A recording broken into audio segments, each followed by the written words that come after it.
Thanks for meeting me outside. I'm a writer. Was a writer. I did copywriting for marketing, corporate communications, social media. Not that exciting most of the time, but it put food on the table. And at least I was kind of using my degree.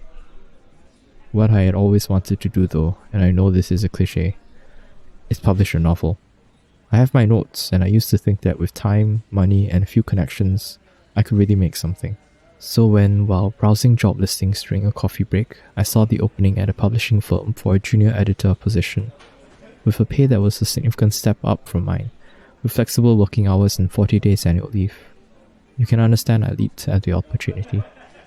I sent in my CV before the day ended, and within 3 days got an invitation for an interview, with the email heavily hinting it was more of a formality than anything else, and that they were hoping to hire immediately.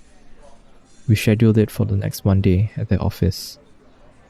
It turned out to be surprisingly near to my home, just a few stops by subway, and a short walk after that.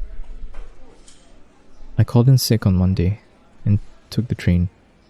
I arrived 30 minutes early and found a nearby cafe to wait in. I remember drinking my coffee, running through possible interview questions and responses. I remember my hands shaking a bit, and then taking deep breaths as I recalled what I had read about the company. They were relatively new and specialized in soliciting independent authors and helping them with their first publications. They had made a bit of a name among certain corners of the internet for being extremely fast, very professional, and quite willing to take risks on weird and niche genres.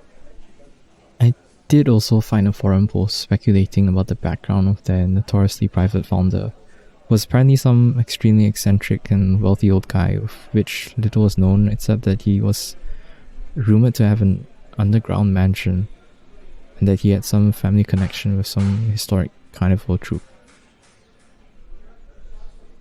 While a bit odd, I didn't worry too much. A job was a job after all, and this looked like quite a good one. The reputation for speed and professionalism spoke to a reward for hard work, which I was happy to provide.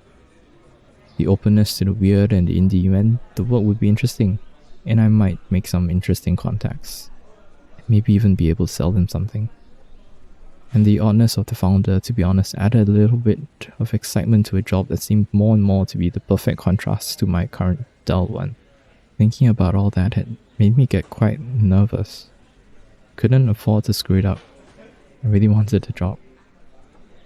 15 minutes before the time of the interview, I got up, grabbed my briefcase and jacket, and headed towards the front door of the office, which I had been eyeing from the cafe, from across the road. It was a quick walk to the door, or rather, double glass doors, the sort every other office lobby is preceded by. Inside was an elevator, accompanied with a plaque with space for names to be slotted by the numbers corresponding to each floor, from B4 to ground. Floors B1 to B3 were empty. The space next to B4 read, Asterion Publishing, fully capitalized. I pressed the down button and prepared to wait, focusing on controlling my breathing as I prepared for my interview. The doors opened almost immediately, and I would have been surprised if I wasn't already half expecting something to go wrong. The whole affair had been going too well. The lift was ordinary, if a bit cramped, and I found myself stepping out into a small room with a desk and what seemed to be a missing receptionist. A small folded sign, which seemed to be made from a printed piece of rough paper, stood on the table. Away on urgent business. Interviewees, please report to meeting room 1-3. Small businesses were always short-staffed, so while slightly worried about finding my way, I decided to do as the sign said and look for meeting room 1-3. A doorway in the clean white wall to the right, which seemed to lead to a well-lit corridor, was the only other exit from the room, so I stepped through. I was immediately greeted with a corridor that stretched to my right and left, and a sign in front of me which indicated that meeting rooms 1-3 were on my left, and B401 to B411 were on my right. I headed left and found 3 locked doors, labelled meeting rooms 1, 2, and 3. There was no meeting room 1-3, as I should have expected. Meeting rooms 1 and 3 were on opposite sides of the corridor, so I didn't think that 1-3 referred to some intersection between the two. Each door had a small window covered in a white grid through which I peered, to see only dark rooms with the faint outlines of empty tables and chairs, illuminated by the light from the hallway behind me. Slightly confused and getting a little bit more stressed but not too worried yet, I turned and returned the way I came, this time heading towards B411. I passed F411, G411, H411, and on the other side, B401, B501, B601. Suffice to say, I started getting rather anxious. Abruptly, with F410 on my left and B701 on my right, I reached another labelled junction. This time, the sign indicated that the conference rooms were on the left, while the function rooms were on the right. As far as I knew, a meeting was closer to a conference than the more general function, and perhaps they had just made a mistake in the naming of the locations in the email sent to me, or in the instructions given to the receptionist. I think that was my reasoning. Regardless, I turned left and continued on past Conference Room 1, Lounge B, Interview Room 4-2, and the Discussion Room, in caps. As far as I could tell through the little windows and the identical doors, all of these were unlit and occupied only by a few chairs and tables. The corridor was the same as the rest, well lit, white, clean, and slightly chilly, though there was no visible air conditioning and it had been warm outside. As I walked, that chill and the rising panic in me caused me to shiver. By this point, I had gotten quite convinced that I was going to be late, but checking my phone revealed to me that almost a minute had passed since I had entered the front door of the lobby, if any time had passed at all. I stopped and stared at the time on my phone and counted to 100, slower than I thought would be needed to reach 100 seconds, safely over a minute. My phone continued to read at the same time. Worse, I realized I had no phone signal. This was somewhat unsurprising considering that I was at the time 4 levels below the ground, thought that then made me a little queasy. I remember taking a few deep breaths and trying to think. Clearly something odd was at play. Maybe it was a prank, perhaps even a test. There were far too many rooms for there to be no employees around unless their leaving was intentional. The sign at the reception indicated I, and perhaps others, had been expected.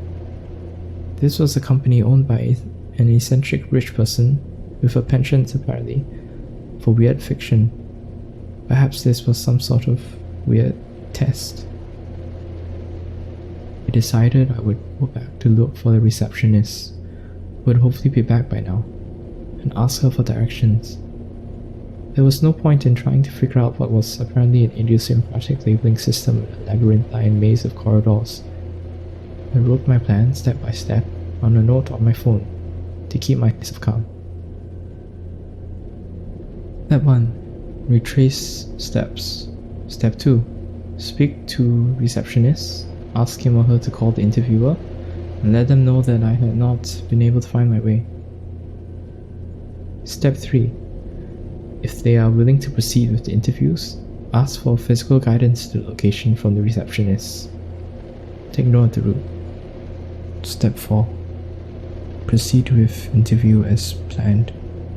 Step 5. Ask for physical guidance out. Resolute in this decision, I looked up from my phone and turned around. I walked back to the last junction. But upon returning from the corridor to the junction where I had turned left, I was confronted by another sign. This one read, Meeting Rooms 1-1 to 1-3.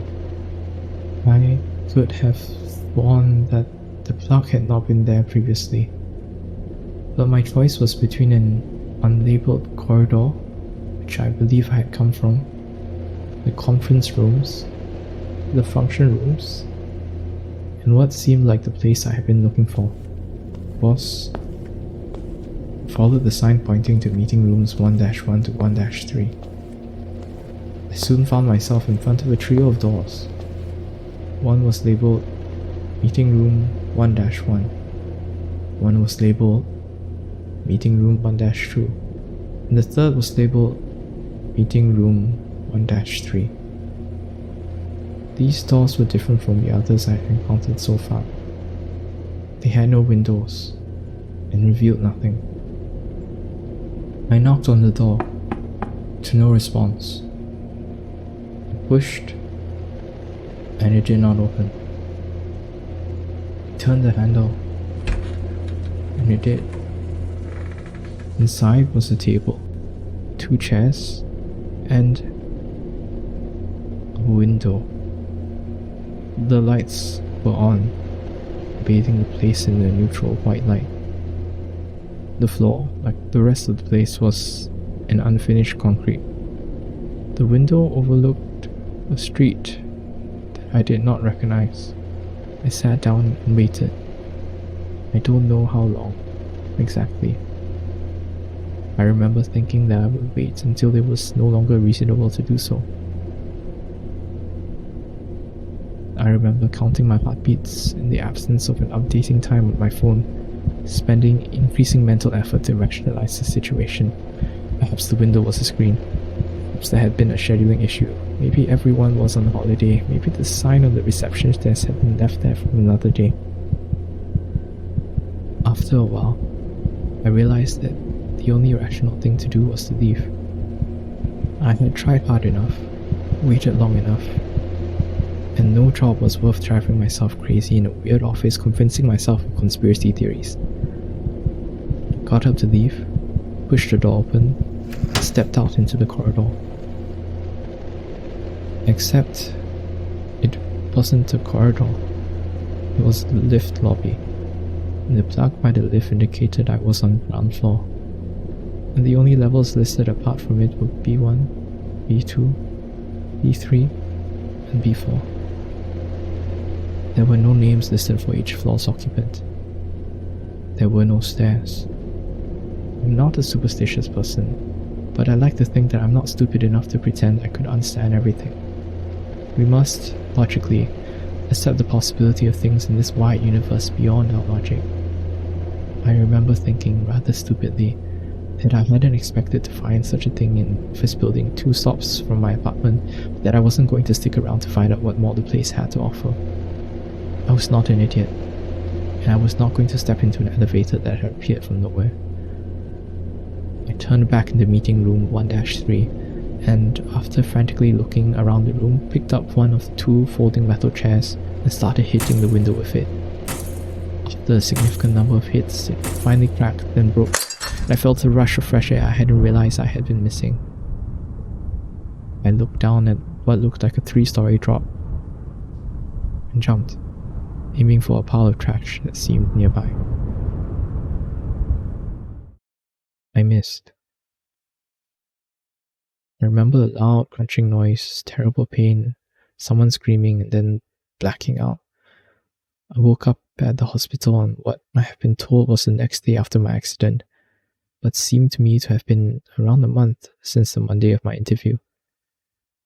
They watched me closely for quite a while. After all, though no one had seen me jump, a good number of people had witnessed me landing hard on the sidewalk and breaking both my legs, 1 wrist and 3 fingers. A nurse told me you'd be interested in my story. I'm not expecting you to pay me. It has been good to tell it. And thanks for lunch.